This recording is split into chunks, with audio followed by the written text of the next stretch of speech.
Good afternoon, world of readers. I am Book Dragon Erin, and I would like to welcome you all back to my booktube channel, where today I will be reviewing Hunger, Dangerous Passions by Kate Douglas. Dangerous Passions is a fictional paranormal romance novel, and this book, Hunger, is a 3 novels in 1 edition. Today I am only reviewing part 2, which is Dangerous Passions. Last week I was reading The Alpha's Mate. Next week I will be reading and reviewing Bound to the Wolf by A.C. Arthur. As far as a summary goes, for Dangerous Passions, finding a mate shouldn't be all that difficult for a sexy werewolf on the prowl.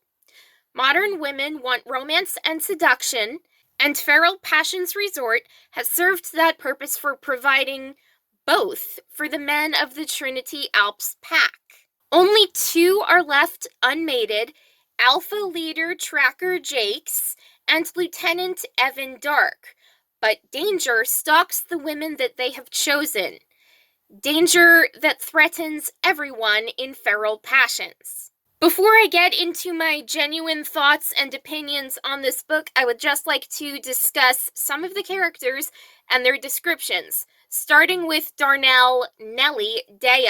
She is our primary FMC, female main character. She is a biracial LA makeup artist who went on vacation to the werewolf-owned Feral Passions Hotel in Northern California and fell in love with werewolf Lieutenant Evan Dark. However, she has never known that he was a werewolf to begin with. Now, a year later, she's on the hunt for Evan again because she can't get him out of her head.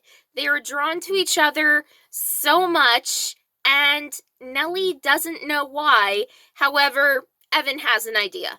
Next, we have Evan Dark, who is one of our male main characters. He is the lieutenant of the Trinity Alps werewolf pack. He's had many women in his bed during his life, but the one woman he can't forget is city girl Darnell, who has an effect on him more than any other woman ever has. Surprisingly, he never hooked up with her when they first met. In a weirdly positive way as well, Nellie ruined sex for him with all other women because all he wants is Nellie, because no other woman can ever emulate the same passion that Evan has for Nellie. Next we have Tracker Jakes. He's another MC, and he is the alpha of the Trinity Alps werewolf pack. He and Evan are the only unmated werewolves left in their pack, and he has an instant and intense attraction to Kilo. Now we have Kilo. She is another FMC. She is a rogue wolf shifter who was transformed against her will, watched her first mate killed, and lost her unborn baby to abuse by her mate's killers. She finally escaped after her attackers were killed, but she is hunted by the brother of the man who first assaulted her. This brother's name is Rube, and he is after Kilo because he considers Kilo his, even though she doesn't want anything to do with him. So Kilo did the obvious thing. She ran away, changed her identity a little bit, and then she sought refuge with the Trinity Alps werewolf pack, and she fell instantly in love with Tracker Jakes. Their love story consists of a slow burn romance, despite their strong and instant attraction and connection to each other. Now for my thoughts on this book. I think it is so sexy how Evan had wild sex with multiple women throughout his werewolf life, but the memory of Nellie lying next to him in bed was far more satisfying to him than casual sex with any other women. Sex that would never measure up to Nellie simply being in his bed with him.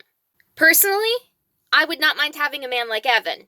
Yes, I would be jealous of other women in his bed, but the idea that his attraction to me would be so strong that he would no longer want any other women after meeting me and forming a connection, that is so dreamy right there in all the best ways. I want a man like that.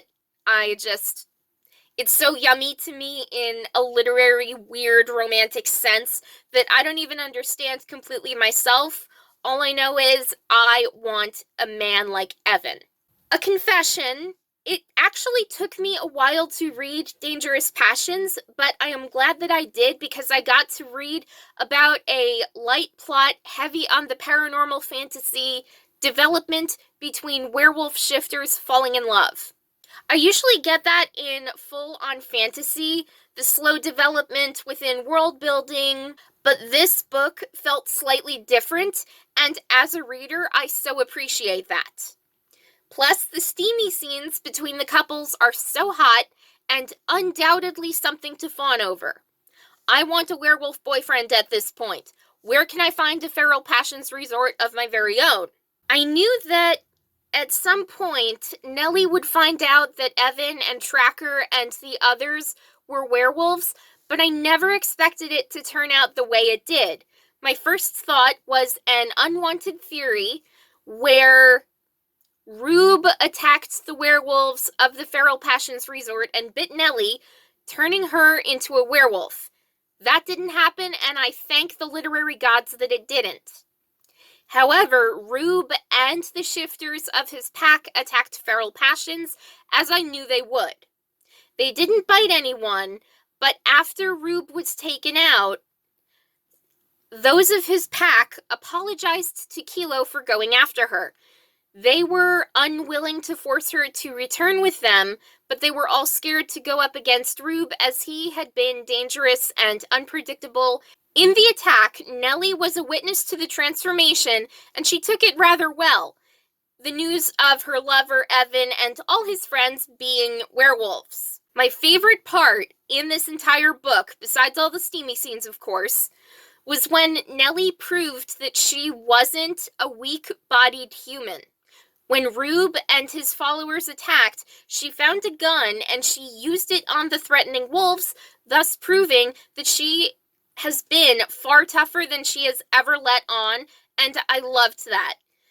As a reader, I can't stand weak women, and I wouldn't consider a weak woman to be like, oh, please take care of me. No, she can handle herself, but she also has a man help protect her, which is something that I find traditional and beautiful, and I have so much respect for that. Just because you need a man doesn't mean that you're weak. You're entirely capable, but you are badass on your own, and that is how I see Nellie.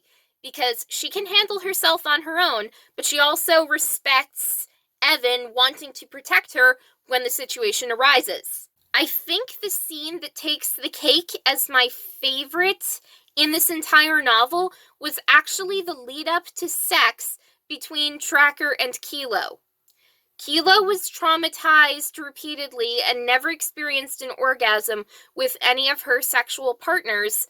So when Tracker invites her to stay in his cabin, he tells her, I don't want you to feel uncomfortable. You can have my bedroom and I'll sleep on the couch. When you want me, say the word and I am standing at your side. That is so beyond romantic right there, and I know that's very subtle, but I eat that up. I also loved the scene where Tracker told Kilo that she has alpha blood in her veins, and revealed that she has power over other werewolves lesser than her. If she commands, the werewolves lesser than her will instinctually follow through. When Tracker offered Kilo power by commanding him to serve her, she grew into her power overnight and found pleasure with Tracker in all the ways that her previous partners never gave her, including her first husband. Tracker's selflessness was so beautiful and sexy that if he were real and unmated, I would be pursuing a relationship with him ASAP. Now for my final notes on this book. I rated this novel 5 out of 5 stars because this was perfection at its best, and I completely forgot how much I absolutely love werewolf romance novels, and this hit all the spots in all the right ways, even better than The Alpha's Mate by Eve Langless. I swear to the literary gods that Kate Douglas should get more attention than she already has, because she is just so incredible as an author. I love her work. I am now here for everything she ever writes. And now for my official review. From the paranormal battle action to the characters and the steam to werewolf shifter transformations, I loved this book completely. Yes, it took me a while before I read part 2, but I am so glad that I did, because this was such a cool paranormal romance fiction novel. The plot was light but easy to follow. The characters were diverse and unique. And the world building along with the character development aspects of this book are something to be applauded and emulated if you're going to write the next indie big werewolf shifter romance novel. I love the wolf shifter rules, the hierarchy, and the lore, and I didn't see it coming that the werewolves are essentially immortal. And before I found that out, when the past was mentioned, I actually thought this book took place in the late 1960s, but even then I knew that wasn't quite right, because there were cell phones mentioned and a lot of internet stuff that the 1960s didn't have. So as it turned out, this book takes place in the contemporary era, meaning now. However, a lot of history is mentioned to help build up these characters as the development progresses. I also love how easy it was for Nellie and Evan to fall in love, and I so admired how badass Nellie was. And she was so quick to protect her friends like a wolf in a pack, even before she became a wolf shifter herself. If you are looking to write a wolf shifter novel or need paranormal inspiration with the vibes of steam and instant chemistry, look no further, because this is the book you need to read right now. Anyway, that's about it for today, so if you enjoyed this video, hit that like button to show some support, subscribe to my booktube channel to get more videos like this, turn on that notification button to be notified when I upload brand new videos every single Sunday. Keep on reading and have a great day, everyone!